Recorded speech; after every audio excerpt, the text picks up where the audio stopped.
परंतु मैं अपनी करुणा उस पर से ना हटाऊंगा और ना सच्चाई त्याग कर झूठा ठहरूंगा।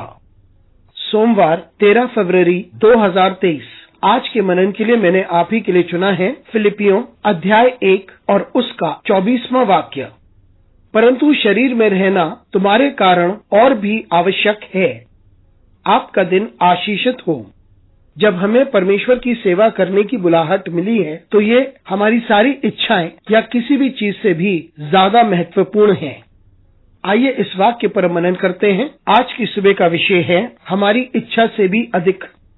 फिलिपियों के नाम इस पत्र में पौलुस बात करता है उसकी परमेश्वर के प्रति प्रतिबद्धता के बारे में, और वे कहता है कि उसके पास जो कुछ है वे परमेश्वर के लिए ही है, यदि वे जिए या वे मरे। वे आगे बढ़कर कहता है कि वे परमेश्वर के पास वापस लौटने की अभिलाषा रखता है, यानी मौत के द्वारा, और वे विश्वास करता है कि उसकी मौत के बाद वे हमेशा हमेशा के लिए परमेश्वर के पास रहेगा और वे परमेश्वर के साथ आनंदित होगा। लेकिन वे कहता है कि परमेश्वर ने उसे एक उद्देश्य दिया है और वो है कि वे सुसमाचार का प्रचार करे। इसलिए उसकी इच्छा थी कि वे परमेश्वर के पास वापस लौटे, लेकिन उसे लगता है कि परमेश्वर की इच्छा और उसका उद्देश्य उसे पृथ्वी पर रखता है, जबकि उसे लगता है कि वे और जीना नहीं चाहता, लेकिन परमेश्वर के पास लौट जाना चाहता है और परमेश्वर की उपस्थिति का आनंद ले।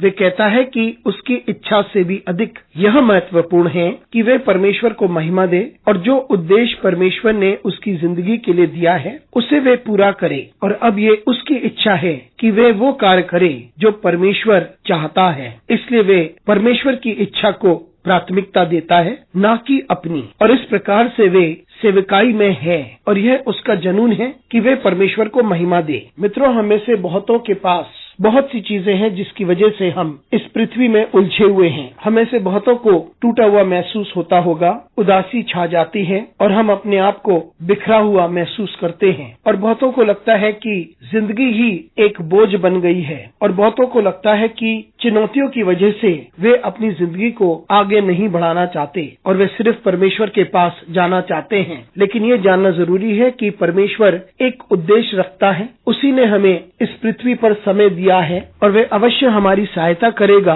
उन सारी चुनौतियों के बावजूद, और वे हमारी सहायता करता है ताकि हम उन चुनौतियों का सामना कर सकें। हम इस बात को समझें कि ये हमारी इच्छा नहीं है जिन्हें हमें प्राथमिकता देनी चाहिए। हम परमेश्वर की इच्छा को प्राथमिकता दें। पौलुस के समान हम भी अपने आप को संपूर्ण रीति से समर्पित करें और अपनी इच्छाओं को भी, ताकि हम परमेश्वर की इच्छा को अपनी जिंदगी में पूरी करें और हम दूसरों की जिंदगी को भी प्रभावित कर सकते हैं। परमेश्वर हमारे साथ बना रहे। अनुग्रहकारी परमेश्वर स्वर्गीय पिता, तेरी स्तुति करते हैं, तेरा आदर करते हैं, तुझे धन्यवाद देते हैं और तेरी महिमा करते हैं। हमारी सहायता कर परमेश्वर, ताकि हम इस पृथ्वी पर हम तेरे यंत्र बने रहें। यीशु मसीह के नाम से मांगते हैं, आमीन।